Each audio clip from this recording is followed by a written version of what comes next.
d'inviter des chercheurs étrangers dont les publications récentes traitées du Maroc ou de la région, de les inviter à présenter leur travail ici, au Maroc, à Rabat, alternativement au centre Jalbert ou à l'Institut français de Rabat, qui est également partenaire de ce cycle-là, pour une première présentation plus grand public, on va dire, qu'un deuxième temps serait d'organiser une autre conférence de ce même ouvrage avec la même chercheur dans une université publique. Alors au départ, on avait pensé plutôt hors axe Rabat-Casablanca, de manière un petit peu désenclaver ce lieu de concentration de la recherche scientifique et académique au Maroc.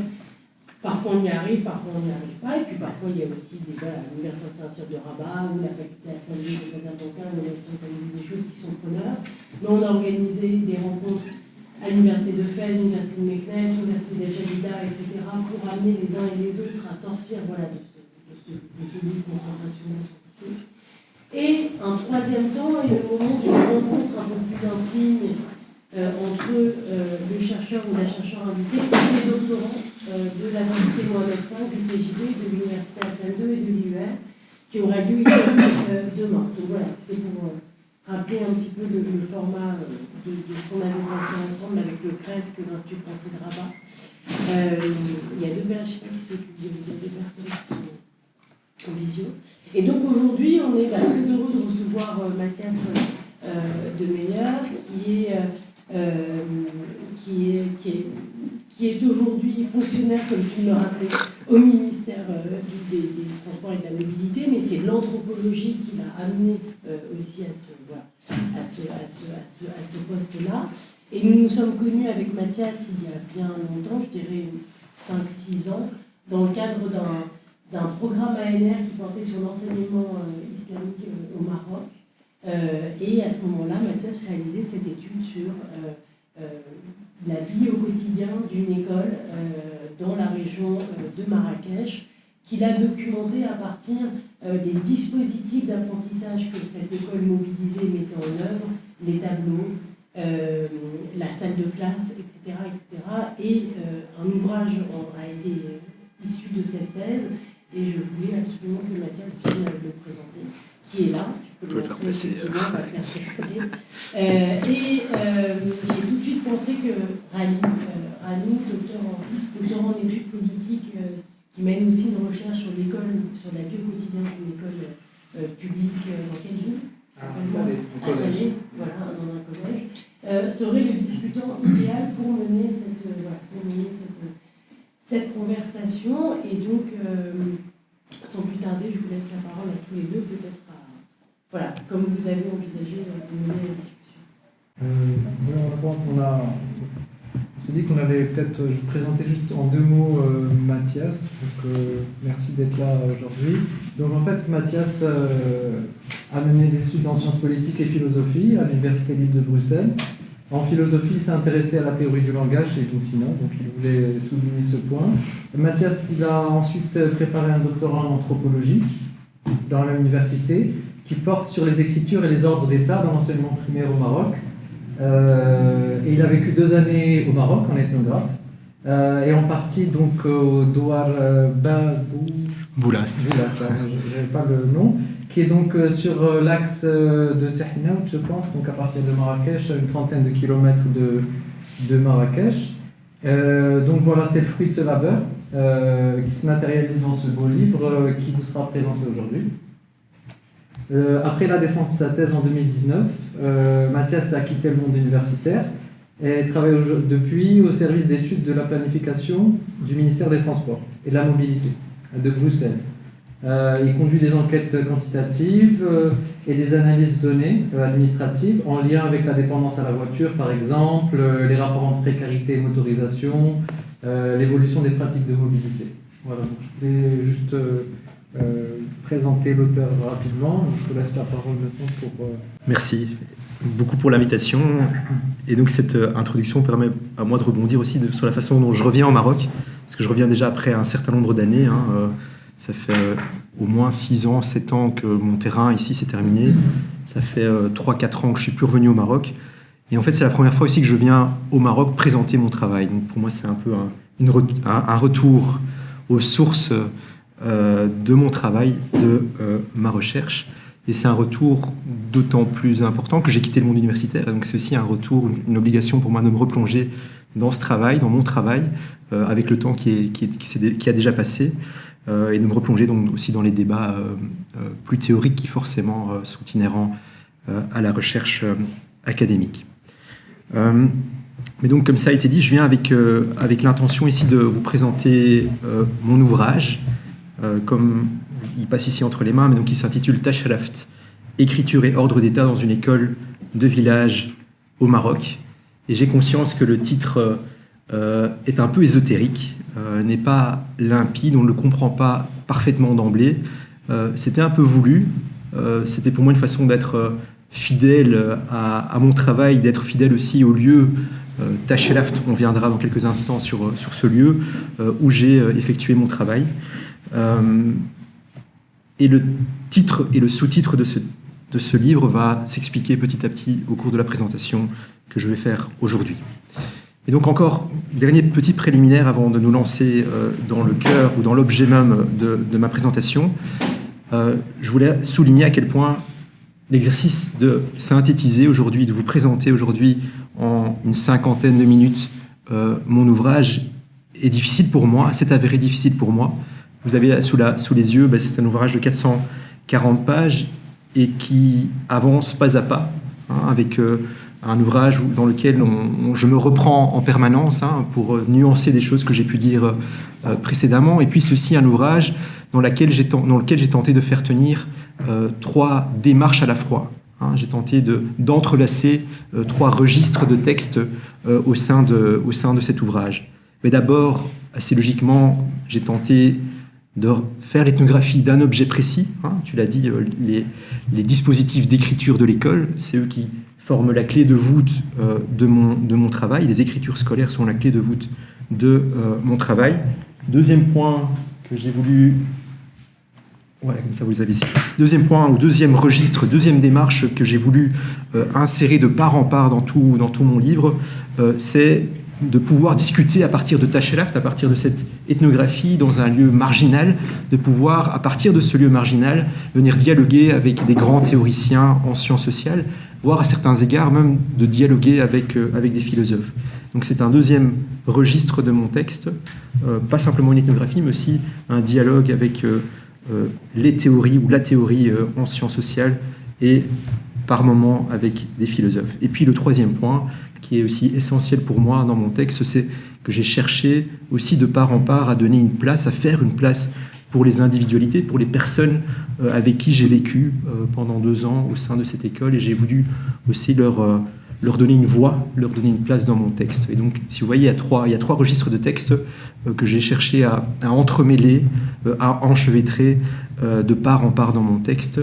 C'est vrai que c'était un enjeu de faire cet enchevêtrement dans le livre lui-même, mais c'est aussi un enjeu aujourd'hui de vous faire sentir ces 3 registres, ces 3 intentions dans une présentation d'une cinquantaine de minutes. Mais je me plie à l'exercice, évidemment, et je vous propose, parce que c'est souvent une façon assez didactique d'expliquer mon objet d'étude et aussi la forme qu'il a pris, c'est de vous présenter un peu la genèse de ce projet de recherche. En fait, une question fondamentale s'est posée à moi avant de commencer. Est-ce que j'allais étudier l'enseignement coranique, l'enseignement traditionnel au Maroc, ou bien plutôt l'enseignement primaire, l'enseignement moderne, tel qu'il existe depuis aujourd'hui 60 ou 70 ans au Maroc? Et en fait, d'une certaine façon, mon parcours de recherche antérieur à mon doctorat m'aurait porté à étudier un peu naturellement l'enseignement traditionnel, vu que je m'étais intéressé dans un travail de fin d'études à l'enjeu de la mémorisation en islam médiéval. Et donc j'avais, par exemple, essayé de voir chez Ibn Khaldoun quelles étaient les pratiques de mémorisation à la fois chez les savants, mais aussi dans la tradition ou dans l'enseignement religieux. Et à côté de ça, je m'étais intéressé à la place et au concept de la mémoire chez les philosophes arabes. Donc tu as cité le fait que j'ai fait un travail sur Ibn Sina, et je m'étais intéressé à la place, à la conception de la mémoire chez les philosophes arabo-musulmans, Ibn Sina, Al-Farabi, Ibn Rushd, dans la tradition hellénistique. Et donc, j'étais porté d'une certaine façon à m'intéresser à l'enseignement traditionnel au Maroc, finalement. Ça aurait été découlé logiquement. Et idem, avant de commencer mon doctorat, j'avais aussi écrit un article sur base de toute une série d'un état de l'art, en fait, sur la question de l'enseignement coranique au Maroc et plus largement dans le monde musulman. Et donc j'aurais été naturellement porté à m'intéresser prioritairement à l'enseignement traditionnel. Or, vous le constatez, c'est pas le cas. En fait, j'ai complètement bifurqué. J'ai décidé de m'intéresser plutôt à l'enseignement primaire, à l'enseignement moderne, à l'enseignement de l'État. Évidemment, ça demande une explication. Pourquoi ce choix? Pourquoi cette bifurcation dans un parcours de recherche? Et en fait, ce qui explique ce choix, c'était un constat fondamental. C'est qu'aujourd'hui, au Maroc, l'enseignement traditionnel s'est largement marginalisé. Il a été complètement déplacé par l'arrivée de l'école et par la généralisation de l'école. Et aujourd'hui, les écoles coraniques sont complètement marquées par la présence de l'école. C'est devenu un enseignement parascolaire. Dans une large mesure, les enfants vont à l'école coranique en dehors des heures de cours, en dehors des périodes scolaires, etc. Donc l'enseignement coranique a été marginalisé et travaillé par la présence de l'école. Et puis aussi, dans une certaine mesure, les formats même de l'enseignement traditionnel ont aussi été impactés par la présence de l'école. Et donc, quand on a ce constat massif devant soi, mais je me suis dit, pour comprendre le Maroc d'aujourd'hui, peut-être il était plus intéressant et sans doute il est plus pertinent d'aller étudier l'école moderne, l'école de l'État, vu qu'aujourd'hui des millions d'enfants au quotidien vont dans ces écoles, sont marqués par l'enseignement scolaire et beaucoup moins en nombre d'enfants sont aujourd'hui marqués par l'enseignement traditionnel. Et donc pour comprendre le Maroc d'aujourd'hui, il était beaucoup plus pertinent en fait de s'intéresser à l'enseignement primaire. Voilà. Donc ça c'est ce premier choix, cette première bifurcation qui m'a amené alors à me retrouver après quelques pérégrinations que j'explique dans le prologue de mon livre, dans une petite école de village, à savoir le village ou l'école de Tachraft, qui, comme tu l'as dit, est un village situé dans l'arrière-pays de Marrakech, le long du Loued Nfis, donc Nfis qui est un des influents du Tensift. Et cette école est devenue en fait le point nodal de mon ethnographie. J'y ai séjourné pendant presque 2 années. J'ai assisté au quotidien aux activités d'enseignement. Donc j'étais assis souvent au fond des salles de classe. Souvent à mes dépens parce que les bancs des enfants étaient trop petits et je me suis souvent écorché les genoux à ces pupitres trop étroits pour moi. J'ai aussi parfois eu l'occasion de donner cours en remplaçant des enseignants absents, etc. Je donnais cours de français, de mathématiques, jamais de façon formelle, chaque fois un peu sur le tas parce qu'un enseignant était absent. Et puis à côté de ça, j'ai accompagné les enseignants au quotidien dans leurs allers-retours entre Marrakech, où ils habitaient et où moi-même je séjournais, et cette école de village. Et puis, dernier moment important, ou dernier volet important de mon ethnographie, j'ai aussi assisté le directeur de cette école, Siel Ouassi, un personnage important pour moi, sur lequel on reviendra plus loin. J'ai assisté, j'ai accompagné ce directeur d'école dans son travail quotidien d'administration de l'école, ce qui recouvre des choses très diverses, travail administratif, constitution des dossiers d'inscription, maintien des registres de l'école, mais aussi des bricolages du quotidien, réparer une porte qui est abîmée, rafistoler un tableau détérioré, etc. Et je l'ai accompagné aussi dans ses propres pérégrinations entre Marrakech, et là la délégation de Marrakech, donc l'administration scolaire à Marrakech, et l'école de Tachraft, et aussi 2 petites écoles satellites de plus petite taille qu'il supervisait aussi. Donc je l'accompagnais en m'asseyant derrière sa mobilette pendant des dizaines et des dizaines de fois dans tout ce travail qui le menait à sillonner en fait la région où se trouvait l'école de Tachraft. Et puis le temps passant, les enfants et les maîtres se sont habitués à ma présence, assez logiquement, et surtout, et c'est un un enjeu important aussi dans mon travail et que j'ai tenté de rendre compte dans mon livre. Je me suis lié d'amitié aussi avec en particulier 3 personnages de l'école. Loubna, qui était l'institutrice ou la maîtresse de français et de mathématiques de 5e et 6e année primaire, avec Si Abdullah, qui était le maître de français de 3e et 4e, et puis aussi avec, je l'ai dit, Silouassi, qui était le directeur de cette école. Et je pourrais même dire que Si Abdullah et Silouassi, donc le maître de français de 3e primaire et le directeur, m'ont accueilli dans leur famille. J'ai vécu chez eux, j'ai été accueilli comme un fils chez eux. J'ai vécu, tu souriais là tantôt, dans le salon du directeur pendant presque 2 années, pendant presque toute la durée de mon séjour. En fait, j'ai séjourné où j'ai vécu dans le salon du directeur, dans sa famille, ce qui était aussi voilà, une dimension essentielle de mon travail et qui font que ma description, que mon ethnographie dépasse très largement aussi les seules situations d'enseignement de la classe et dépasse largement aussi les murs d'enceinte de l'école de Tashraft. Donc voilà pour le contexte ethnographique, hein, le lieu qui a été le point nodal de mon ethnographie au Maroc. Il faut maintenant, donc avec ceci vous comprenez un petit peu le titre Tashraft. Il faut maintenant peut-être que j'en dise davantage sur le sous-titre Écriture et ordre d'État dans une école de village.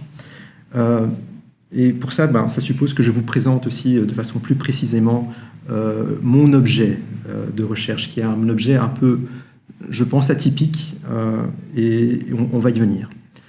Et donc, en fait, un point important, c'est en anthropologie, en général, on invite les étudiants à démarrer leur recherche à partir d'étonnements. On va dans une société qui n'est pas la nôtre, on y séjourne, on y vit, et puis il y a toute une série de choses qui nous étonnent lorsqu'on y est, qui parfois nous frappent, nous interpellent, parfois fortement. Et d'une certaine façon, comme tout ethnographe qui va dans une société qui n'est pas la sienne, il y a des choses qui évidemment m'ont étonné, m'ont surprise à Tashraft. Et je peux en faire une petite liste ici, qui est loin d'être... voilà, j'ai laissé passer les diapositives. Mais je peux en faire une petite liste de choses qui, moi, à Tashraft, m'ont beaucoup étonné. Une des premières choses qui m'ont étonné en tant qu'ethnographe, arrivant dans cette petite école de village, c'est que dès que les maîtres descendent de la voiture, ils viennent de Marrakech, descendent de la voiture, les enfants s'agglutinent autour d'eux et viennent baiser la main des maîtres. Une première chose qui, moi, m'a beaucoup surprise. Et idem, avant que les enseignants retournent à Marrakech, regagnent leur voiture, les enfants retournent leur baiser la main. De nouveau, c'est une petite chose comme ça qui, moi, m'a fort étonné. Après quelques semaines à passer à Tashraft, il y a un autre phénomène qui pour moi était très interpellant, mais c'est le fait que les punitions corporelles faisaient partie du quotidien de l'école. Les maîtres frappent habituellement les enfants avec un tuyau en plastique dur, un tuyau noir, lorsqu'ils ne font pas leur devoir ou lorsqu'il y a du bruit dans la classe, etc. Idem, un autre élément qui moi m'a surpris en venant de l'étranger, c'est que lorsqu'il y avait une bagarre entre des enfants, les maîtres intervenaient, arrêtaient la bagarre et puis demandaient aux enfants, pour départager le responsable, de lever la main droite et de jurer au nom de Dieu qu'ils n'étaient pas eux-mêmes l'auteur des faits, par exemple. Et lorsque il s'agissait d'un enjeu plus important, par exemple, lorsqu'il y avait un vol du matériel scolaire, on demandait aux enfants même de poser la main sur le Coran et idem de jurer qu'eux n'avaient pas commis le méfait. Et puis, vous voyez, je continue ma liste de toutes ces choses, et petites choses étonnantes, frappantes pour l'ethnographe. Pendant les moments de sécheresse dans l'école, dans la région de Marrakech et plus largement au Maroc, les enseignants et les directeurs demandaient aux enfants de se réunir dans la cour de récréation en cercle et de prier en commun Dieu, des prières rogatoires pour faire tomber la pluie. Encore un élément étonnant pour l'ethnographe qui vient de l'étranger. Et puis dernier élément, et après on passera à autre chose de la façon dont j'ai voulu basculer sur autre chose. Un dernier élément, c'est que au fil du temps, je vous ai dit, j'ai vécu dans les familles des enseignants, etc.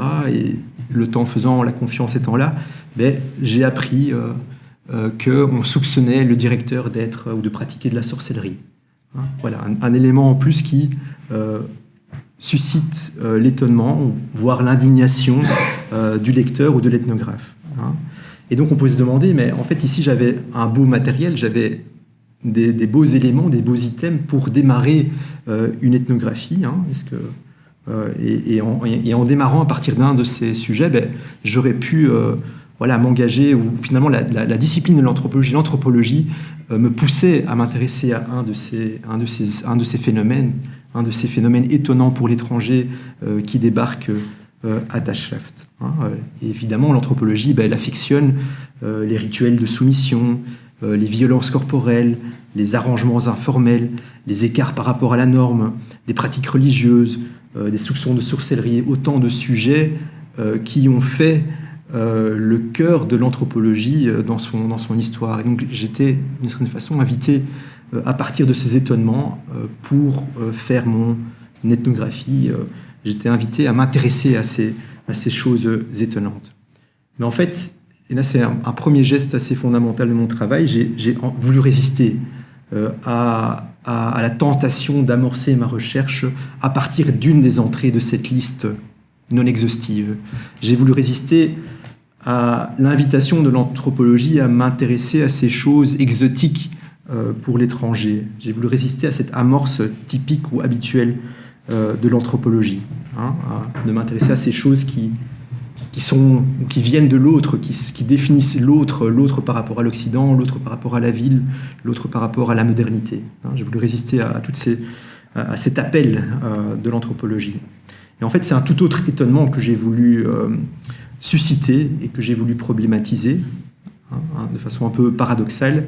J'ai voulu rendre étonnante, j'ai voulu problématiser une expérience qui était aussi en permanente avec moi au cours de mon séjour, et dès le début, en fait, une expérience qui ne semblait pas étonnante, mais à savoir que je me suis très facilement intégré dans cette petite institution qu'est l'école de Tashraft. J'ai très facilement ou très vite trouvé pied dans cette petite école. Et en arrivant à l'école de Tashraft, j'ai d'emblée compris qu'il y avait des salles de cours, que la population scolaire était divisée en classes, que chacune des classes était tenue par un enseignant.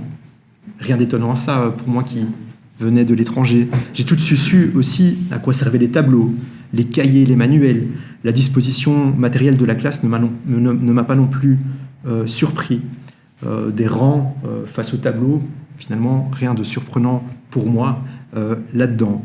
Et donc j'avais beau me trouver dans la campagne marocaine, dans une marge du monde, si on peut parler comme ça, loin du contexte où j'ai grandi, et pourtant, à l'intérieur de l'école, j'ai immédiatement su comment me tenir en classe. Je savais comment agir, comment me situer par rapport aux enseignants, etc. Et en fait, au-delà de la pauvreté des enfants, au-delà des punitions corporelles, au-delà des prières rogatoires que j'ai décrites il y a quelques instants, l'école de Tashraft m'est apparue familière dans son organisation fondamentale depuis le début. Et en fait, c'est cette familiarité, c'est cette évidence de l'école que j'ai cherché à interroger, c'est l'ordre scolaire que j'ai cherché à problématiser dans mon livre. Mais évidemment, ça pose une question importante. Comment est-ce qu'on appréhende une évidence ?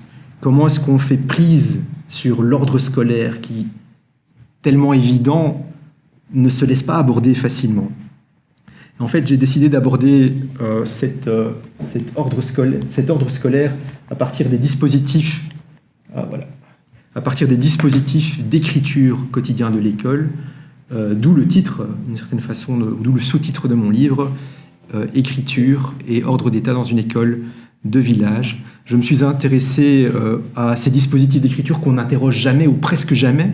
On trouve très peu de travaux qui portent directement et surtout sur les ardoises, sur les tableaux noirs, sur les manuels scolaires. Pas les manuels en tant qu'ils portent un discours, mais les manuels en tant que dispositifs au sein des classes, au sein de la pratique quotidienne des écoles.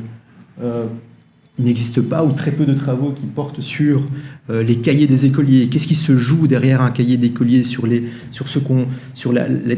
l'organisation d'un cahier d'écolier? Qu'est-ce qui se joue derrière un bulletin, derrière des examens qu'on fait passer aux enfants? Qu'est-ce qui se joue derrière la constitution d'un dossier d'inscription? Donc, ce sont ces dispositifs-là qui, pour moi, ont été l'ancrage principal de mon ethnographie et à partir desquels j'ai cherché à interroger l'ordre scolaire de façon fondamentale Et de nouveau, c'est important parce que j'ai évidemment été dans un contexte ethnographique très particulier, l'ethno-tashraft, et c'est même le titre principal de mon livre, mais en même temps, paradoxalement, j'ai cherché à partir de ce lieu marginal à proposer un discours et une réflexion sur l'école en général.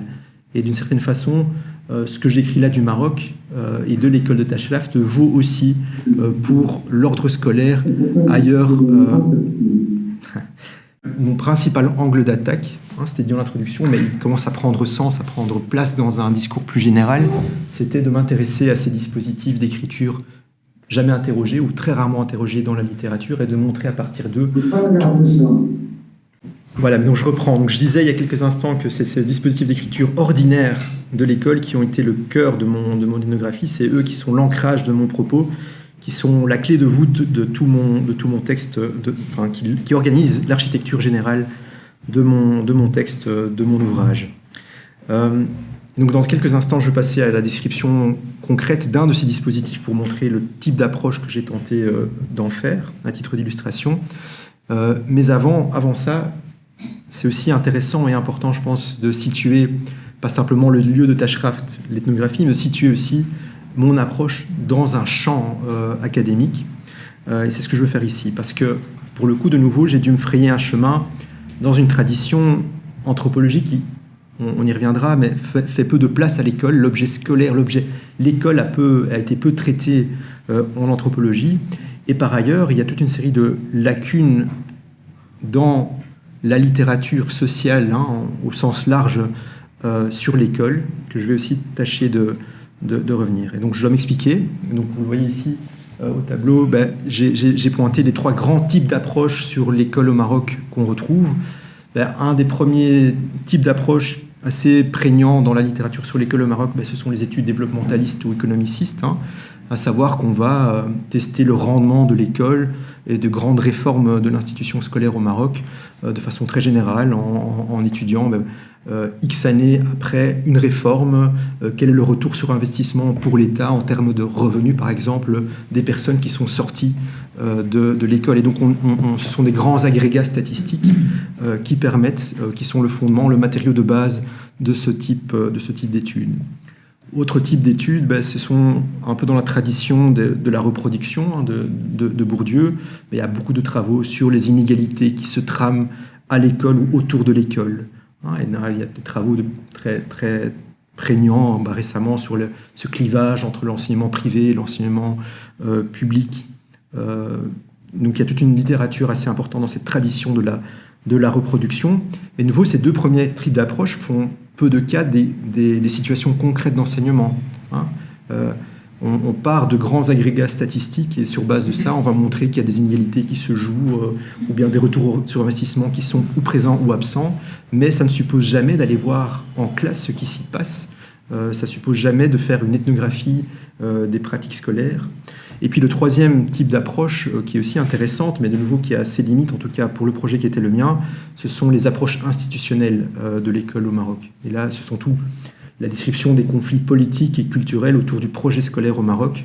Est-ce qu'il faut arabiser l'enseignement scolaire et quels sont les conflits, les différents courants qui se sont opposés dans ces projets de réforme dans l'enseignement. Donc c'est les approches finalement institutionnelles de l'institution scolaire au Maroc, 3e grand type d'approche. Et puis à côté de ça, donc ça c'est sur ce qui existe au Maroc, mais ça vaut en fait plus largement, c'est aussi le type d'approche qui prédomine l'étude sur l'école en France et même ailleurs en Europe. Premier grand constat. Et puis 2e grand constat, c'est que dans la tradition anthropologique elle-même, il y a relativement peu de travaux sur l'école. Il y a peu d'ethnographie scolaire en général, et même quand on brosse très très large, même quand on va voir ce qui se passe en Amérique latine, en Afrique, etc. Il y a quelques travaux, mais ça reste relativement marginal. Et aussi, c'est pas anodin, il n'existe presque aucun travaux sur l'école qui ont fait vibrer les grands débats de l'anthropologie aujourd'hui. Et ça, c'est particulièrement étonnant, parce que l'anthropologie, ces 20-30 dernières années, voire un peu plus, a mis au cœur de sa réflexion la question de l'État, au cœur de sa réflexion la question de la modernité, au cœur de sa réflexion la question de la bureaucratie, et pourtant, l'école, elle, n'a pas été interrogée, ou très peu, en anthropologie. Or, l'école est sans doute une institution de la modernité, une des principales institutions de la diffusion de l'État moderne aujourd'hui, des États modernes et de tous les États postcoloniaux. Il n'y a pas d'État postcolonial sans institution scolaire, sans diffusion de l'école. Et donc là, il y a une interrogation de fond. Pourquoi est-ce que l'anthropologie s'est structurée de la sorte vis-à-vis de cet objet qu'est l'école? Et là, il y a deux arguments, à mon avis, qu'on peut avancer. Le premier, c'est qu'il est difficile, en fait, d'interroger l'école de façon fondamentale. On a été tous travaillés par l'école, on a tous passé des centaines, voire des milliers d'heures, nous-mêmes, en tant que chercheurs, derrière des bancs d'école. On a été face au tableau pendant des... Et donc, en fait, on est travaillé de part en part dans nos façons de nous comporter, dans les façons de penser par des catégories scolaires. Donc voilà, le premier point, donc c'est une des raisons importantes qui explique, à mon sens, pourquoi on a peu de travaux en anthropologie sur l'école. Et ici, vous le voyez ici, je fais référence à Bourdieu et je propose en fait de rabattre l'œuvre de Bourdieu ou de rebattre l'œuvre de Bourdieu autrement, à la fois pour illustrer cette tension de la discipline en sciences sociales par rapport à l'objet qu'est l'école, et puis aussi pour proposer une voie, une issue à cette lacune des sciences sociales par rapport à l'école et en particulier par rapport à l'ordre scolaire. En fait, Bourdieu, c'est très étonnant, dans l'œuvre de Bourdieu, il y a un vrai clivage entre la tradition qui a émergé de l'esquisse d'une théorie de la pratique, une tradition d'anthropologue qui s'est construite autour de cet ouvrage, autour du concept d'habitus. Il y a toute une tradition qui s'est construite. Et à côté de ça, il y a la reproduction. Et donc la reproduction, c'est l'ouvrage classique de Bourdieu sur les inégalités, la reproduction des inégalités à l'école. Et il y a un vrai clivage au sens où l'esquisse d'une théorie de la pratique, c'est un petit traité d'anthropologie qui se fonde, en fait, on oublie souvent de le dire, mais qui se fonde sur l'expérience de Bourdieu en Kabylie. Et donc souvent on présente l'esquisse d'une théorie de la pratique avec le titre principal et en petit, mais pourtant c'est important, 3 études kabyles qui précèdent cet ouvrage plus théorique. Et donc, ces 3 études kabyles sont en fait le sous-texte sur lequel vient se construire la théorie de l'habitus chez Bourdieu. Or, dans ces 3 textes, Bourdieu cherche systématiquement à effacer la présence de l'écriture en Kabylie. Il ne mentionne jamais qu'il y a l'enseignement coranique qui est forcément tramé d'écriture, qu'il y a aussi des pratiques calendaires en Kabylie, dans la société que lui-même, où il a vécu et qu'il a décrit, dont il a fait l'ethnographie. Et puis à côté de ça, il y a l'autre pendant, quand il est rentré en France, cette étude sur l'école, qui n'est plus une anthropologie, mais qui est une sociologie, et comme je disais il y a quelques instants, qui est un travail qui s'est fondé pas sur les pratiques scolaires, mais sur une analyse des données statistiques de l'école. Bourdieu n'a jamais été en classe observer ce qui se passait en classe. Alors qu'on aurait pu penser qu'en tant que bon anthropologue, en venant de cette tradition d'anthropologue, que lui-même a contribué à structurer, il aurait pu proposer, il aurait pu inviter à faire ce travail. Or, Bourdieu, dans certains de ses écrits, va expliquer que son approche, son ethnographie, l'approche ethnographie et les concepts d'habitus sont peu conçus ou ne sont pas aptes à s'appliquer à des situations scolaires, qui sont des situations qui sont tramées finalement par une sorte de formalisation de la transmission, des situations ou des institutions qui sont de part en part structurées par la présence de l'écriture. Ce sont des situations qui sont des types d'institutions, selon Bourdieu, ou en tout cas dans son œuvre, qui ne font pas l'objet d'une ethnographie et auxquelles il ne parvient pas ou ne cherche pas en tout cas à appliquer ces concepts d'habitus qui sont finalement beaucoup plus fins et qui redonnent davantage de marge à une description ethnographique. Donc là, il y a une opposition forte chez Bourdieu, mais en fait qui a construit aussi dans son sillage des champs différents dans l'approche de l'école. Et puis, il y a le 3e Bourdieu que j'ai pris ici, c'est Bourdieu sur l'État. Les collèges de France de Bourdieu sur l'État, qui aussi ont fait date. Et ici, je ne veux pas vous parler de Bourdieu sur cette théorie sur l'État, mais simplement souligner que, en introduction de chacun de ces cours, Bourdieu insiste beaucoup sur le fait que les catégories de l'État sont les catégories qui nous traversent de part en part et qu'il est donc aussi très compliqué d'interroger l'État de façon fondamentale parce que on est nous-mêmes structurés par l'État de façon primaire. Et donc il invite à opposer à l'État un doute hyperbolique, à questionner fondamentalement l'État. Et donc ce que je voudrais faire d'une certaine façon, moi ici, c'est de rabattre ces différentes approches de Bourdieu, appliquer ce doute hyperbolique pas à l'État en général, mais à l'ordre scolaire en particulier. Comme je l'ai dit là tantôt, on est nous-mêmes aussi pris par cet ordre scolaire, on est travaillé par cet ordre scolaire, et donc tenter d'appliquer ce doute hyperbolique à l'ordre scolaire, à l'institution scolaire. Deuxième moment, ou deuxième tentative de rabattement de l'œuvre de Bourdieu sur elle-même, mais tenter d'appliquer de l'ethnographie fine à cet objet de quelle école auquel Bourdieu n'a jamais voulu ou daigné ou pu consacrer un travail ethnographique, une description des pratiques au quotidien. Et donc le dernier point que vous voyez ici, donc ça c'est l'état dans lequel je me situe. Et puis le dernier point sur lequel je voulais souligner ici, c'est que je me suis par contre fort inspiré. Donc j'ai trouvé relativement peu d'inspiration dans la littérature sur l'école. Par contre, j'ai trouvé une inspiration importante. J'ai trouvé une littérature beaucoup plus hospitalière pour mon projet dans l'anthropologie de l'État et dans l'anthropologie de la bureaucratie, qui porte une attention aussi forte aux dispositifs d'écriture qui font le quotidien d'une administration, de l'administration. Et j'ai trouvé là beaucoup d'inspiration et des approches que j'ai tenté d'appliquer moi, pas à une bureaucratie en général, mais à ma petite école de village, à l'école de Tachleft. Voilà. Et donc maintenant, on peut passer aux choses plus concrètes, à ces fameux dispositifs d'écriture. Et le dispositif d'écriture sur lequel je voudrais m'attarder en particulier aujourd'hui, ce n'est pas le seul que je travaille, mais ce sont les écritures à la craie. Et comme j'ai déjà dit plusieurs fois, mais ces dispositifs à la craie ont presque jamais été interrogés, étudiés pour eux-mêmes dans la littérature. Et en fait, de nouveau, c'est un peu le terrain là qui vient m'inviter à m'intéresser à ces dispositifs à la craie, parce que souvent les maîtres de l'école me disaient un peu sur le ton de la boutade, mais tu sais Mathias, en fait, on surnomme souvent le ministère de l'Éducation le ministère de la craie. On dit souvent Wizara tat-tabashir. Donc les gens même du terrain, les enseignants même du terrain me rappelaient que la craie est en fait un outil fondamental de leur pratique et m'invitaient d'une certaine façon à leur donner, à les mettre au devant de la scène dans mon travail. Et puis, au-delà du fait que les enseignants viennent me rappeler à ce fait premier, la présence de la craie à l'école, mais les écritures à la craie sont aussi pour moi un point de départ particulièrement intéressant, pour au moins deux raisons. D'abord, une écriture à la craie, c'est une écriture dont on ne peut pas nier le fait qu'elle est matérielle. Les craies, on les tient dans les mains.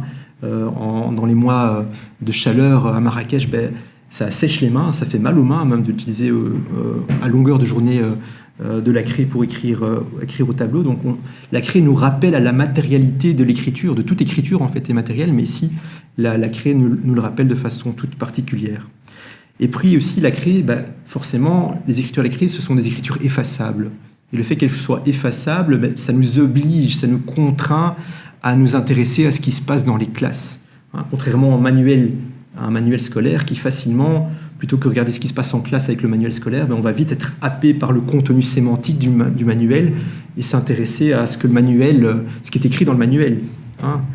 Or, c'est pas du tout l'objet ici pour moi, c'est de m'intéresser aux pratiques qui se jouent autour de ces dispositifs d'écriture. Et donc les écritures à la craie sont intéressantes, essentielles à ce point de vue-là aussi. Elles me tiennent rivé à la pratique de la classe. Et puis le troisième enjeu intéressant au-delà avec ces dispositifs à la craie, on le verra, mais c'est qu'au-delà de la pratique d'enseignement, au-delà du sens qui est porté par ces écritures à la craie, les écritures, les dispositifs d'écriture à la craie que sont le tableau et l'ardoise, mais elles organisent aussi les dispositions des corps, elles organisent aussi l'agencement des lieux. Et donc c'est ce que je tâcherai de vous montrer maintenant, en partant d'une petite scène que certains d'entre vous peut-être se rappelleront de leur passage par l'école au Maroc, mais donc je vais vous lire une petite scène tout à fait anodine a priori de l'école marocaine, mais je vais tenter de montrer tout ce qui se joue derrière une petite scène tout à fait banale dans un cours de mathématiques. Donc je lis en tant que bon ethnographe ma petite vignette. Donc Loubna, l'enseignante de 5e année primaire, révise la méthode de division. Elle improvise un exercice qu'elle écrit au tableau. 21 divisé par 4. Elle trace une ligne verticale et une demi-ligne horizontale. Elle inscrit de part et d'autre de la ligne verticale respectivement le nombre à diviser et le diviseur. Elle développe ensuite l'opération en faisant participer les enfants. Elle leur demande en arabe dialectal « Combien de fois 4 entre-t-il dans 21 ?» Les réponses fusent. Loubna inscrit la bonne réponse. 5, sous la barre de division, à droite de la ligne verticale, et demande aux enfants comment poursuivre. Plusieurs enfants parlent en même temps. 2 ou 3 enfants répondent correctement. Il faut multiplier 5 par 4 et Loubna inscrit le résultat 20 sous le nombre à diviser. La maîtresse s'exécute. Les enfants l'invitent ensuite à soustraire 20 à 21 et inscrire le résultat 1 sous une petite barre verticale. 1 étant plus petit que 4, la maîtresse rappelle aux enfants qu'il faut lui adjoindre un 0, ce qui fait 10. Il faut en même temps inscrire en vis-à-vis de la ligne verticale une virgule. La maîtresse s'arrête un peu plus longuement sur cette étape car les enfants ont souvent du mal à placer la virgule au bon endroit. Loubna poursuit l'exercice jusqu'à 2 chiffres après la virgule. Après un second exercice collectif du même genre, la maîtresse ordonne d'une voix assurée en arabe dialectal. Alwah bis-soura, ardoise, rapidement, sans autre indication. Les enfants plongent alors leurs bras dans leur cartable et en ressortent leur ardoise.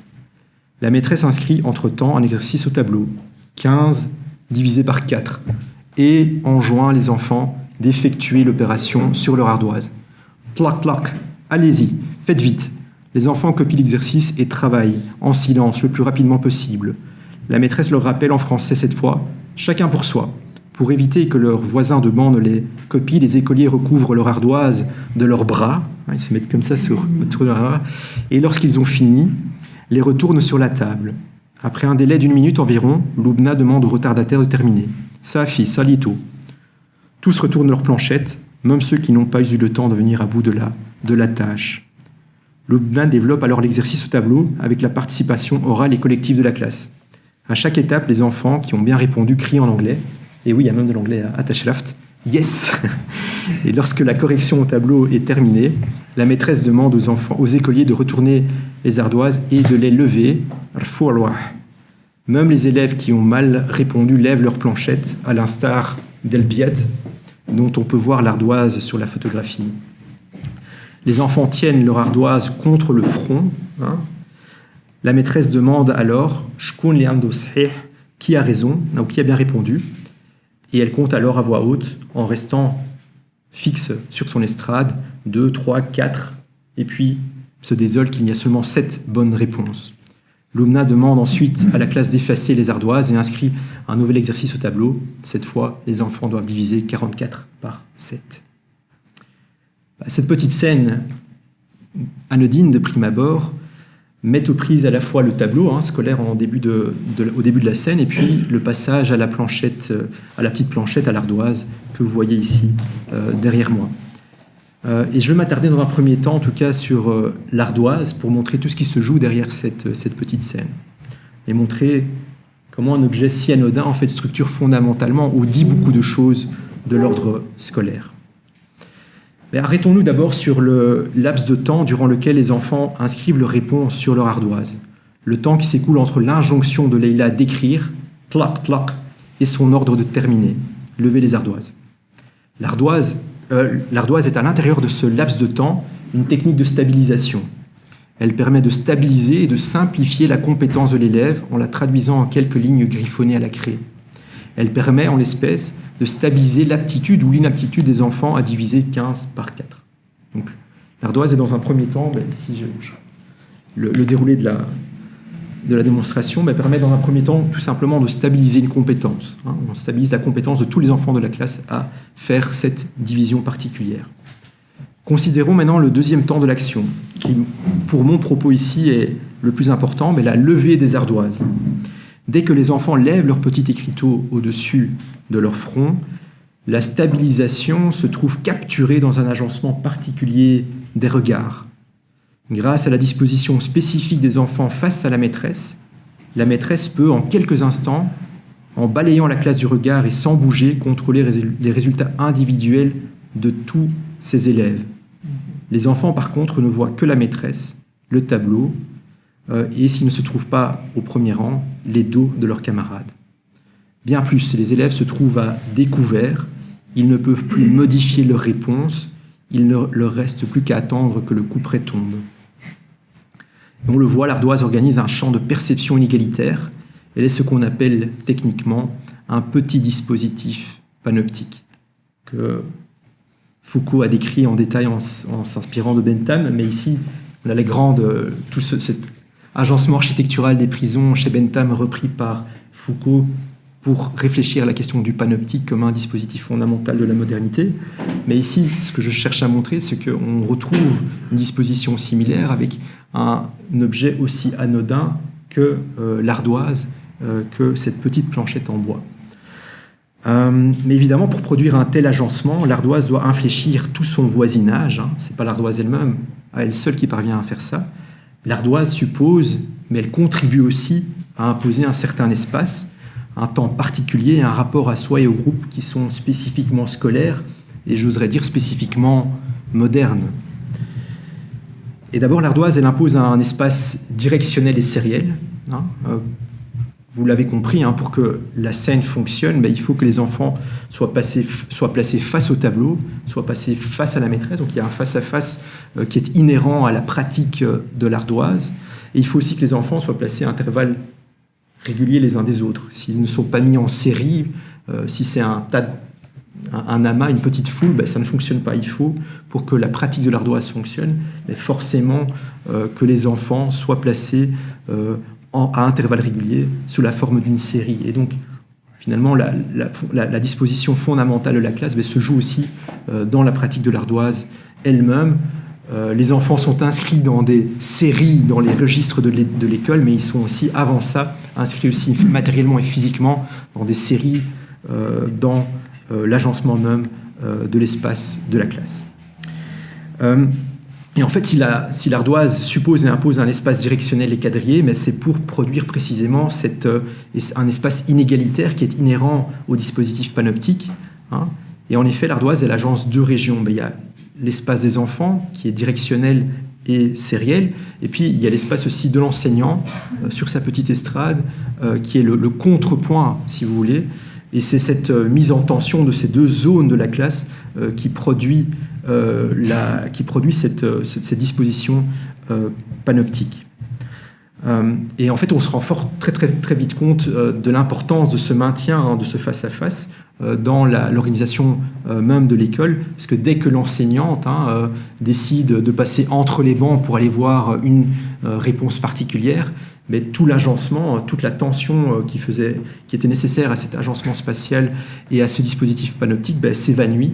Dès que la maîtresse passe entre les bancs, les enfants ne regardent plus face à eux, il y a un désordre qui se réinstalle dans la salle.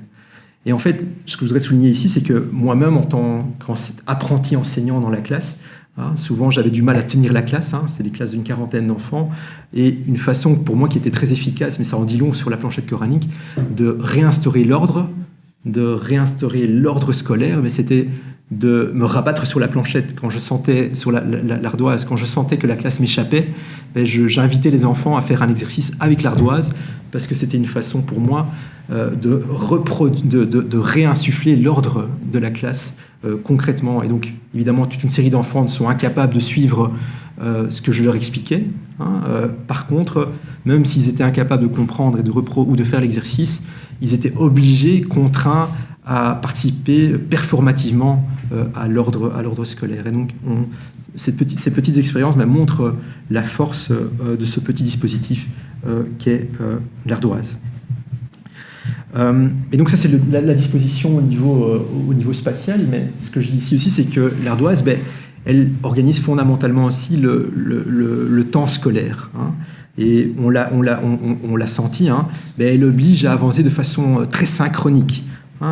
Pour que la pratique de l'ardoise et la scène que je vous ai racontée fonctionne, il faut que les enfants avancent au pas, et de façon très très précise. La maîtresse, dans certaines scènes, ici c'était pas le cas, mais parfois elle énumère, elle dit top chrono, 5, 4, 3, 2, 1, levez les ardoises.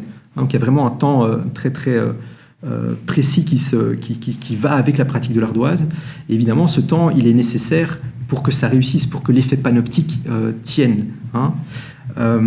Il faut que les enfants en fait, avancent au même rythme, parce que s'ils n'avançaient pas au même rythme, ils pourraient se copier les uns les autres, et donc tout ce fonctionnement tomberait à l'eau. D'une certaine façon, on apprend ici de façon très micro, mais ce sont des rythmes presque militaires qu'on induit dans la pratique scolaire. Et c'est pas anodin aussi que dans certaines scènes où l'ardoise apparaît, les enseignants disent, même aux enfants directement, mais soldats, croisez les bras avant de commencer l'exercice, ce qui montre bien, ou ce qui en dit long sur le fait qu'on est dans des rythmes une discipline très particulière qui se joue avec l'ardoise et qui en disent long sur l'ordre scolaire dans ses fondements. Et ce qui est intéressant de façon plus générale, c'est que ici la synchronie de l'ardoise, mais en fait elle en dit long aussi sur le fait qu'à l'école, cette synchronie elle est essentielle. On invite les enfants à avancer tous en même temps, en même rythme. C'est ça une classe. C'est très différent d'un enseignement coranique où chacun peut, avec son écriteau, avancer à son rythme. Une des caractéristiques, un des traits fondamentaux de l'enseignement, de la scolarité, de l'école, c'est qu'on oblige les enfants à avancer en groupe, tous en même temps. Et une dimension essentielle du travail d'écolier, du travail de l'écolier, c'est précisément de rester dans le temps de la classe, de rester accroché au rythme de la classe. Il faut sortir en même temps son manuel scolaire, il faut regarder en même temps le tableau, il faut faire en même temps le même exercice. Et de nouveau, la synchronie qui est fondamentale au travail scolaire, elle a été peu interrogée dans la littérature sur l'école. Par contre, en creux ou en négatif, cette synchronie, elle est omniprésente. Parce que dans la littérature sur l'école, il n'y a pas de travail sur la synchronie, mais en permanence, on va s'interroger sur les retards des enfants, donc sur le fait qu'ils sont en retard d'apprentissage, et donc ces décrochages scolaires qui sont un des sujets essentiels dans la littérature sur l'école, en biais, ou plutôt en creux, viennent indiquer la prégnance de la synchronie pour l'institution scolaire. Puis le dernier point aussi que l'ardoise permet de mettre en avant, c'est qu'elle permet de construire un collectif ou un rapport à la fois collectif et individuel en même temps, et qui est de nouveau très particulier. Et en effet, parce que l'ardoise produit à la fois des effets individualisants et unificateurs. Nous avons vu que l'ardoise place les enfants à des intervalles réguliers les uns des autres, les enferme virtuellement dans des petites cellules. Chacun doit être recourbé sur sa petite planchette, sur sa petite production, donc sur cette petite division de 15 divisé par 4. Donc ça crée des petites insularités laborieuses. Et donc l'ardoise produit des individualités. Mais en même temps, elle demande, on l'a vu, à ces individualités d'avancer en même rythme, en même temps. Et donc on a à la fois un effet individualisant via la pratique de l'ardoise et en même temps un effet d'organisation du groupe. Il y a un double effet qui est propre à la discipline de l'ardoise, et de nouveau à certains égards qui font écho à des écrits de Foucault qui insistent à la fois comment la discipline produit des individus et en même temps maintient ou recompose ces individus pour qu'ils avancent au pas. Voilà, et donc je vois que le temps passe, et donc je vais passer ici maintenant au deuxième des grands dispositifs d'écriture à la craie, qui est le tableau noir, qui était au début aussi de la scène que j'ai racontée. Je vais avancer un peu plus rapidement là-dessus, parce qu'à beaucoup d'égards, ce que je dis ici de la planchette coranique vaut en vis-à-vis pour le tableau. Et donc ici, comme vous le voyez, ici le tableau noir, en fait, ou le tableau d'école, hein, parce que vous voyez qu'il a été recouvert d'un tableau blanc. J'en parle aussi dans le travail, mais c'est un fait finalement anecdotique, le fait qu'on soit sur un tableau blanc plutôt qu'un tableau noir. Ce qui est important, c'est que le type d'organisation de la classe et tout ce qui va avec reste fondamentalement le même qu'on ait un tableau noir ou un tableau blanc. Ce qui est intéressant, et j'ai noté en gras les aspects différents par rapport à l'ardoise. Et là où l'ardoise est en fait un dispositif panoptique, elle permet à la maîtresse de contrôler d'un coup d'œil l'ensemble des réponses, hein, donc c'est un outil de contrôle. Inversement, le tableau noir, lui, est un dispositif synoptique, qui va en sens inverse finalement, mais les lignes de perspective sont les mêmes, simplement que la direction est opposée. Mais c'est un dispositif synoptique au sens où c'est la multiplicité, là, les enfants qui dirigent ensemble leur regard vers un point nodal, vers un foyer, qui est le même ici, qui est le tableau noir. Mais dans les deux cas, qu'on ait affaire à la tablette, à l'ardoise ou au tableau noir, on a de nouveau besoin de ce même espace directionnel et sériel, hein, sinon ça ne fonctionnerait pas, le tableau. Et idem, on est de nouveau en présence de cet espace inégalitaire, de ces deux zones, hein, la zone du tableau, hein, où se trouve le maître, et en contrepoint, cet espace des enfants. Et puis, ce qui est intéressant et qui est différent de la planchette ou de l'ardoise, c'est que le tableau permet de réfléchir à l'autorité des savoirs, à l'autorité des inscriptions, et en l'occurrence, les inscriptions qui sont au tableau, parce que c'est le point nodal vers lequel se dirigent tous les regards, c'est le lieu où se produisent les inscriptions autorisées. Et dans la pratique, les enseignants vont rechigner à écrire une erreur au tableau, même écrire une erreur à titre didactique pour montrer de quelle façon il faut la corriger, mais ont beaucoup de mal et évitent d'écrire des erreurs au tableau, même quand il y a une visée didactique derrière, mais précisément parce que c'est le lieu de l'inscription autorisée. Et aussi, je n'ai pas le temps de développer ici, mais ce qui est aussi très intéressant à développer, c'est pour mettre en valeur l'autorité des inscriptions tabulaires, c'est tout ce qui se joue au niveau du langage. Autour de ces inscriptions au tableau. On ne va jamais voir d'inscription en arabe dialectal écrite au tableau. Tout ce qui y sera écrit, c'est soit en arabe classique, soit en français. Par contre, tout le travail d'explication aux enfants, tout ce qui va entourer l'inscription au tableau, mais qui ne va jamais être écrit, elle va se jouer en arabe dialectal. Et donc on retrouve à la fois l'autorité de l'arabe et du français comme langue savante inscrite au tableau, et puis ce qui n'a pas droit au chapitre, ce qui n'a pas droit à l'inscription, qui est dans la pratique présente, mais qui ne termine jamais inscrite sur le tableau lui-même.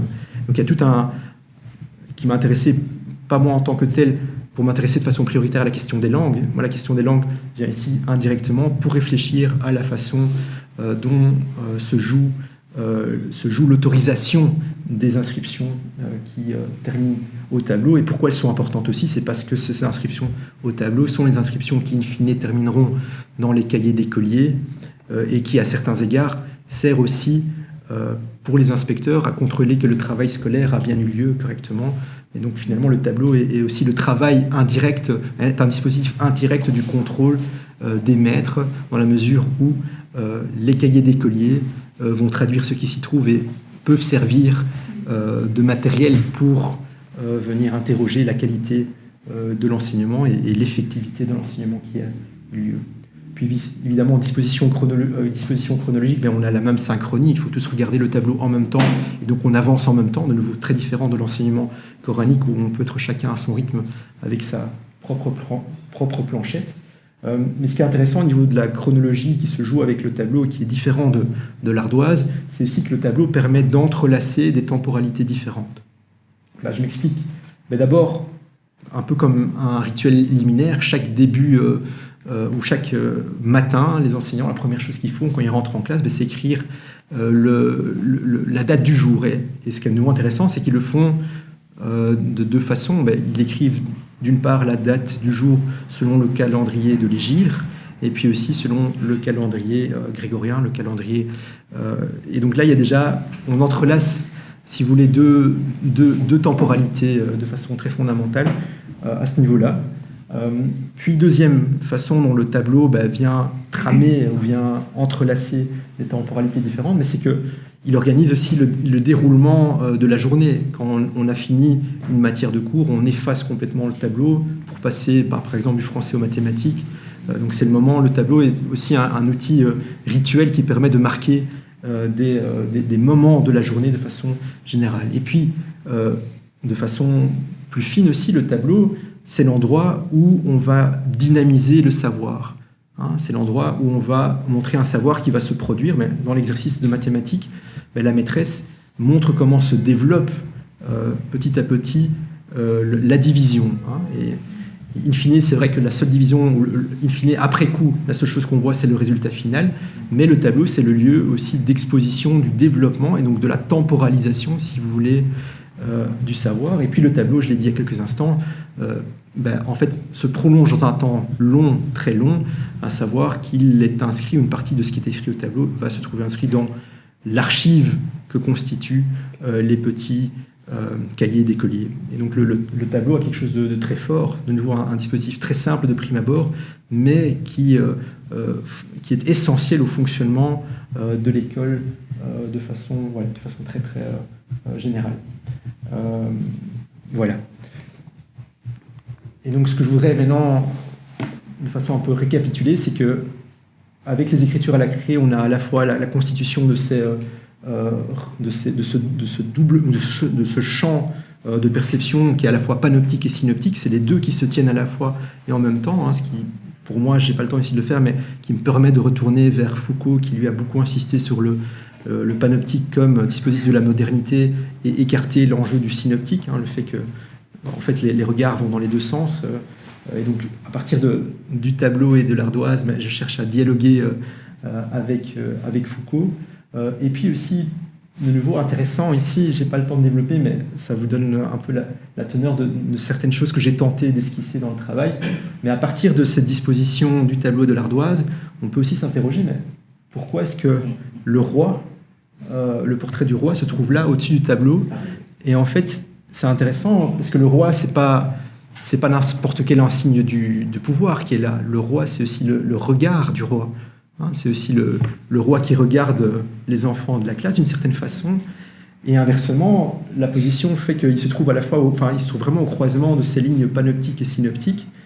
C'est le roi qui regarde les enfants, le travail de la classe d'une certaine façon. Et inversement, l'ensemble de la classe regarde ou pointe vers le tableau et donc aussi, d'une certaine façon, vers le portrait royal. Et donc j'ai cherché à faire vibrer un peu la place de ces portraits royaux à partir de la place qu'occupent les tableaux et les ardoises dans l'école marocaine. Voilà. Ce qui me permet maintenant d'aller un peu plus au pas de course, parce que j'ai pas le temps, mais c'est de passer en revue de façon très rapide, mais simplement pour vous montrer la teneur de mon ouvrage et de ma démonstration. Mais après, m'être intéressé aux écritures à la craie, qui j'espère avoir fait sentir à quel point elles sont fondamentales à ce qui se passe dans les écoles.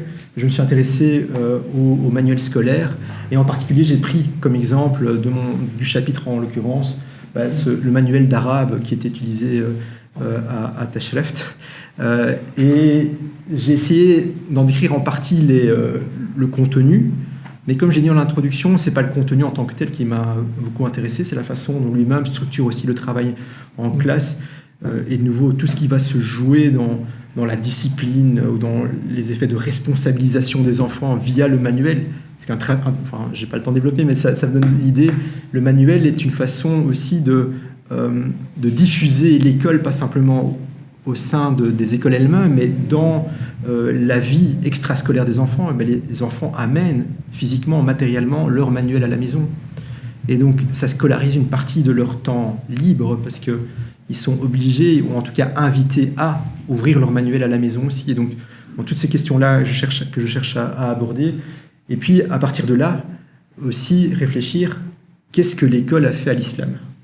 Donc, le cas du manuel d'arabe est très intéressant pour ça, et c'est pour ça que j'ai pris le manuel d'arabe et pas un manuel de mathématiques comme cas paradigmatique. Comme exemple ici de mon approche, c'est à partir de ce manuel d'arabe dans l'usage qui en est fait dans les classes de Tashreft, réfléchir à ce que ce manuel en particulier, mais de façon plus générale, l'ordre scolaire fait à l'islam, fait au rapport qu'on peut construire par rapport à la religion au Maroc.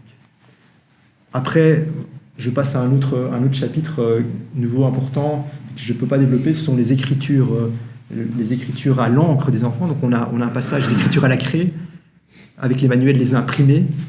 Troisième type d'écriture, les écritures à l'encre des enfants, donc les cahiers d'écoliers, comment est-ce que les cahiers sont tenus, comment est-ce qu'à travers la tenue d'un cahier d'écolier, en fait, les enfants apprennent déjà comment se constitue un dossier administratif. Je cherche à montrer la connivence qu'il y a entre les écritures à l'encre à l'école et les écritures de la bureaucratie. Je cherche aussi à montrer ce qui se joue derrière les tests qu'on fait passer aux enfants et comment à partir de ces tests se construisent les bulletins et comment ces bulletins font retour vers les enfants. Donc d'une certaine façon, comment on approche de l'administration au sens premier du terme, comment l'administration capture, malaxe les enfants. Et puis, un quatrième temps, ce sont les écritures administratives elles-mêmes. Donc là, on passe on passe des écritures des enfants aux écritures de l'administration au sens premier du terme. Et là, je me suis intéressé à tout le travail du directeur. Vous avez ici son bureau dans l'école de Tachelaft. Et en particulier, je m'intéresse à la constitution des dossiers d'inscription des enfants, qui est très intéressante aussi pour voir à quel point l'école dépasse largement les murs de l'école, en fait. Parce que ces dossiers d'inscription supposent que le directeur aille ou demande les actes de naissance des enfants. Tous les parents n'ont pas les actes de naissance à disposition, donc c'est le directeur qui va à l'administration communale les demander, vérifier que c'est bien en ordre. Inversement, l'administration communale demande de vérifier que tous les enfants en âge d'être scolarisés le sont effectivement. Le moment de l'inscription à l'école, c'est aussi le moment où on se rend compte que certains enfants n'ont pas été inscrits dans les registres de la population, ce qui est aussi un problème particulier, les naissances non déclarées, etc. Et donc tous ces enjeux qui se jouent derrière l'école, et d'une certaine façon, comment c'est une gouvernance des populations au sens large qui se trame derrière ces dossiers d'inscription, derrière la présence de l'école. Donc ça, c'est les 4 grands chapitres un peu centraux de ma démonstration. Les dispositifs d'écriture, à la craie, imprimés, à l'encre pour les enfants, et puis les écritures proprement administratives, celles surtout du directeur. Et puis il y a un basculement dans mon livre, c'est le passage à la dernière partie de mon ouvrage, et dans laquelle j'ai voulu donner les devants de la scène plus à l'ordre scolaire, plus au dispositif d'écriture, mais plutôt au désordre, à ces étonnements qui étaient le début de mon interrogation, mais que je me suis forcé à laisser de côté pour m'interroger à ce qui posait a priori le moins question, à savoir l'ordre scolaire. Mais ceux-ci réapparaissent dans la 3e partie, qui est la dernière partie de mon ouvrage. J'ai cherché à redonner aussi de la voix aux personnes, parce que dans tout ce travail, ce qui était au devant de la scène, c'était pas directement les personnes, mais c'était les dispositifs d'écriture, c'était voir comment agit d'une certaine façon un tableau, comment agit un manuel scolaire, etc. Donc mettre au devant de la scène ces objets matériels, ces écritures, et en arrière-fond les individualités, les personnes qui étaient toujours présentes mais qui étaient un peu en arrière-fond. Dans cette dernière partie, j'ai cherché à redonner ou à remettre au devant de la scène plus les matérialités, plus les écritures en tant que telles, mais les personnes à proprement parler, les voix. Et donc je joue beaucoup sur cette question de rapport voix-écriture en faisant référence à Derrida. J'ai cherché à donner de la place aux voix, aux individualités de Tachelaft. Et comment je l'ai fait, ça fera sourire peut-être plus d'un ici, je consacre un chapitre entier aux Qawalib.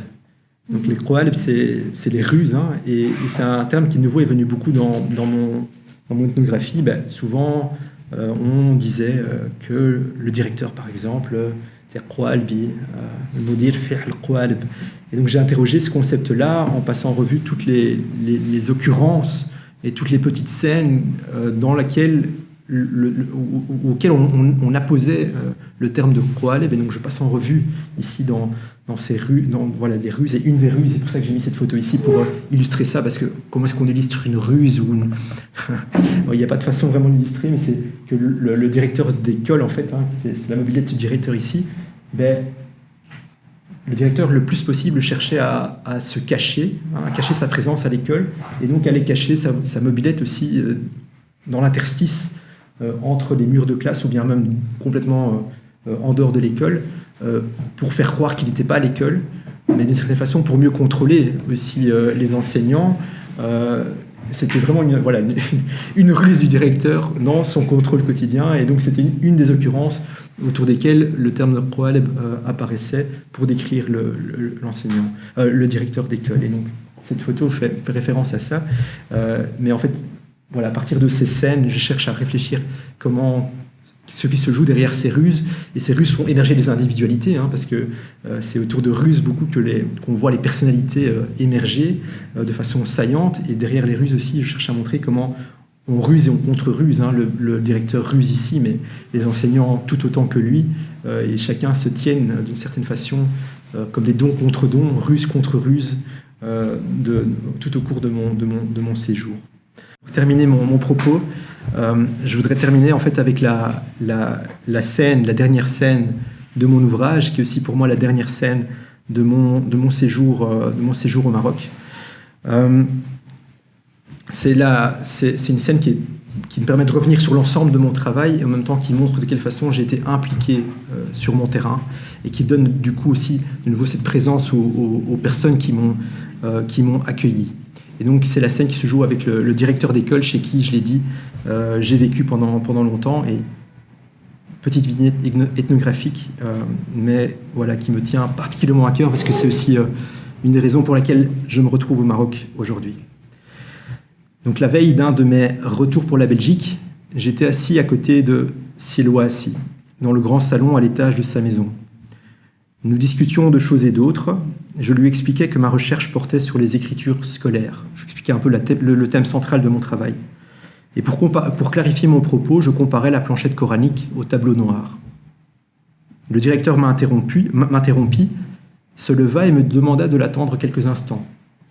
D'où j'étais assis dans le salon, je le vis entrer dans sa chambre et en ressortir quelques instants plus tard en tenant entre les mains une planchette. Il s'assit à mes côtés et m'expliqua qu'il s'agissait de l'écriteau qu'il utilisait lorsqu'il était enfant. Il me précisa qu'au Sid, il n'avait pas eu l'occasion de mémoriser le Coran dans son entièreté, mais qu'il continue d'utiliser sa planchette en autodidacte jusqu'à son âge adulte. Et on pouvait d'ailleurs lire sur la planchette encore quelques inscriptions coraniques, manifestement écrites rapidement. Il regrettait qu'à cause du temps qu'il investissait dans l'administration de l'école, il n'avait plus la possibilité de poursuivre cet effort de mémorisation. Et il espérait cependant pouvoir reprendre cette activité à sa retraite, et me précisait qu'il avait le projet un peu fou de disparaître pendant un temps pour s'inscrire dans une école traditionnelle, et il conjecturait que lui pourrait donner des cours de français et de mathématiques en échange. Ensuite, il mit la planchette entre mes mains et me dit « Combien tu me donnes ?» Interloqué par sa question, je ne sus quoi lui répondre. Il ajouta alors, en rigolant, « Rien, je te l'offre. » Je me trouvais encore plus déconcerté. Je le remerciai beaucoup, tout en lui demandant avec insistance s'il était certain de vouloir m'offrir sa planchette. Il répondit par l'affirmative.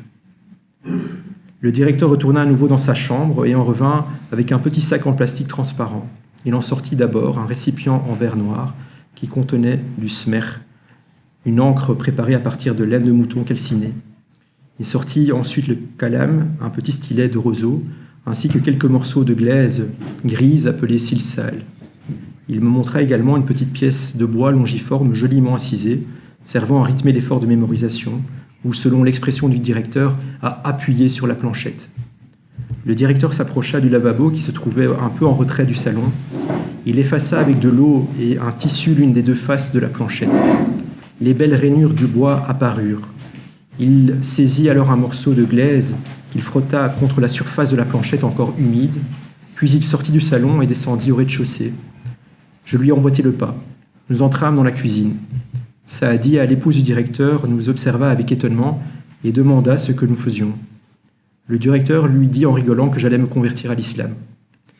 Sans autre commentaire, il alluma une plaque de cuisson au gaz face à laquelle il tint la planchette des deux mains. Après 2 ou 3 minutes, nous remontâmes au salon. Sielwa s'y termina de frotter la planchette avec un bout de tissu pour aplanir les derniers grumeaux de glaise et donner une coloration homogène à la surface d'écriture. Il prit ensuite une règle en plastique qui traînait sur la table du salon pour tracer, avec la pointe du kalam, de fines lignes parallèles dans la mince épaisseur de glaise encore fraîche. Le directeur chauffa alors un petit pot en verre contenant le smer, tout en me disant qu'il allait écrire la Fatiha, la première sourate du Coran. Je lui demandai s'il pouvait m'écrire plutôt Suratul Alaq, dont je connaissais les versets. Il s'agit de la 96e sourate du Coran, mais qui, selon le dogme musulman, est la première à avoir été révélée au prophète par l'ange Gabriel. Il acquiesça et se mit à écrire la formule propriatoire A'oudhu billahi minash shaitanir rajim. Il s'arrêta ensuite et prit l'exemplaire du Coran qui se trouvait dans le salon. Il m'expliqua qu'il connaissait de mémoire cette sourate, mais ne connaissait pas précisément les signes diacritiques qui l'accompagnent. Ces signes qui servent à stabiliser la prononciation du texte saint. Ils sont plus complexes que ceux en usage en arabe classique courant. Il s'appliqua à écrire la sourate en consultant régulièrement son exemplaire du Coran qu'il tenait ouvert posé sur le fauteuil à sa droite. Chaque fois qu'il tombait sur un signe diacritique spécifique à l'écriture coranique, il s'arrêtait pour m'en expliquer la fonction. Alors que le directeur n'avait pas encore écrit la moitié de la sourate, Saadia, sa femme, monta avec le dîner qu'elle déposa sur la table du salon. Voyant le directeur penché sur sa planchette avec le kalam, elle lui demanda ce qu'il comptait en faire. Il lui répondit qu'il me l'avait offerte et que je l'emmènerais en Belgique. Saadia en fut surprise et ne sembla pas tout à fait d'accord. Elle lui rétorqua que je rencontrerais sans doute des problèmes à la douane et qu'il était plus judicieux que je laisse la planchette au Maroc jusqu'à mon retour. Le directeur lui dit que c'était désormais ma planchette et que je partirais avec elle.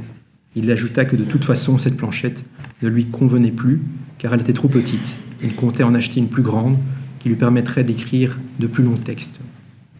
Le lendemain matin, après avoir terminé de préparer ma valise, je cherchais une façon d'emballer la planchette. Le directeur qui travaillait dans le salon chercha un sac suffisamment large. Par hasard, il tomba sur une grande enveloppe en papier qui traînait sur la table du salon entre la paperasse de l'école. Il la ramassa et en sortit 2 radiographies. C'était celle des poumons de sa mère. Il m'expliqua qu'elle avait récemment passé un examen médical, mais que grâce à Dieu, tout allait bien. Il posa les planches radiographiques sur la table et me donna l'enveloppe. La planchette y entrait de justesse.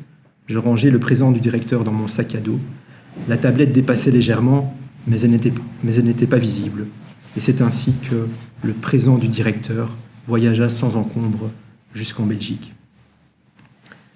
Cette dernière scène intime est aussi particulièrement riche en fait pour mon propos, et c'est pas anodin que je termine mon texte avec elle. Et cela à différents titres. D'abord parce que la planchette que le directeur m'a offerte, c'est évidemment le dispositif même de l'enseignement coranique, cet enseignement précisément qui était le point de départ, mais dont je n'ai pas voulu ou pu faire l'ethnographie pour me diriger vers l'école. Et or, in fine, paradoxalement, une sorte de chiasme, je termine, où je rentre en Belgique pas avec une ardoise, pas avec un dispositif d'écriture de l'école, mais avec ce dispositif de l'autre institution d'enseignement qui est l'école coranique. Et donc là, il y a déjà un chiasme ou un retour au début de tout mon parcours qui se dessine. Mais puis aussi, ce qui est intéressant, c'est de noter que la planchette qui m'a été offerte, en fait, c'est déjà plus tout à fait une planchette coranique. Et cela à 2 écarts, ou en tout cas, c'est une planchette coranique qui a déjà été travaillée par l'école. Je disais en introduction que l'école coranique, elle a été mise aux marges par l'école et aussi retravaillée de l'intérieur par la présence de l'école. Mais d'une certaine façon, c'est déjà très paradoxal que ce soit ce directeur d'école qui, au quotidien, se bat pour faire fonctionner son école, s'échine à travailler tard le soir pour l'administration scolaire, que lui me donne déjà ce présent-là, qui est très particulier. Et puis aussi la scène elle-même que je viens de relater, elle déplace aussi l'usage traditionnel de cette planchette. Habituellement, mais la planchette s'utilise dans un contexte dans lequel il n'y a aucun imprimé, il n'y a pas d'imprimé du Coran en présence de la planchette dans l'enseignement traditionnel, où cette présence doit passer de la mémoire du maître à la mémoire de l'enfant, médiée uniquement par la planchette coranique, sans la médiation de l'imprimé. Or ici, le directeur a fait référence au Coran imprimé pour écrire avec tous les détails, tous les signes diacritiques, la 96e sourate du Coran. Et donc, d'une certaine façon, la planchette qui m'a été offerte, c'est une planchette qui est déjà travaillée par la modernité, c'est une planchette qui est déjà travaillée par la présence de l'école. Donc là, il y a déjà une tension forte qui se joue dans le don qui m'a été donné. Et puis aussi, il y a une autre tension importante et je pense intéressante et particulièrement forte pour moi, c'est cette planchette en tant que don qui m'a été fait. Hein. D'une certaine façon, c'est une transgression. Hein. Au même titre que cette planchette transgresse les frontières entre l'école enseignement traditionnel et l'école moderne, mais ce don est aussi d'une certaine façon une transgression. Et en fait, il y a toute une littérature en anthropologie sur la question du don, et en philosophie aussi, et souvent on dit qu'un don, pour qu'un don soit vraiment un don, il faut qu'il soit complètement gratuit. Et là, il y a quelque chose d'intéressant dans le propos du directeur. Vous vous rappelez, il m'a dit combien tu me donnes? Et puis il a enchaîné rien. Hein, et précisément, le don veut qu'on ne demande rien en échange du don. Or, j'essaye, dans la dernière partie de mon travail, de m'opposer à cette conception du don en disant, mais non, le don, le vrai don, c'est un don qui forcément est signé, c'est un don qui forcément implique son donateur et son donataire. Un don, ici, d'une planchette coranique, si ce n'était pas la planchette du directeur, si ce n'était pas la planchette coranique qui m'a été donnée dans ce contexte-là, ce don n'aurait aucun sens. Et donc, ce que je cherche à faire, c'est à chercher toutes les traces, à chercher tout ce qui se joue dans la planchette coranique, tout ce qu'elle renferme de perspective. Cette planchette renferme l'école coranique, renferme l'école primaire, renferme la personne même du directeur. Donc, je cherche à aller enrichir toutes les traces qui se trouvent involutées, renfermées dans la planchette qui m'a été donnée. Et puis, le don qui m'a été fait, et là, la question, pour moi, reste toujours présente. Mais comment est-ce qu'on répond à un don d'une planchette coranique? Comment est-ce qu'on répond au défi qui m'a été lancé? Parce que le don, souvent, c'est aussi un défi où on donne, mais aussi on donne pour maintenir la relation et aussi dans l'espoir que quelque chose advienne de ce don d'une certaine façon. Et donc le don, je l'ai aussi reçu comme un défi, mais aussi comme un défi, comme pour qu'il y ait défi, il faut aussi qu'il y ait le maintien de la relation dans le temps qui soit ouvert. Et donc ce don, d'une certaine façon, était pour moi une façon, de la part du directeur, je pense, de me maintenir capturé ou de me maintenir attaché à mon séjour au Maroc. Et donc comment ce don finalement me tient, m'implique, et peut-être pour la vie au Maroc, bien au-delà du texte que j'ai pu écrire ici, bien au-delà de mes élucubrations techniques, ce don me tient très personnellement. Et ce don, c'était l'objet de mon retour en Belgique. Mais en fait, ce don, cette planchette coranique, c'est aussi l'objet de mon retour au Maroc. Et donc, d'une certaine façon, ce don maintient ouvert le terrain, maintient ouvert les relations que j'ai construites autour de cette recherche.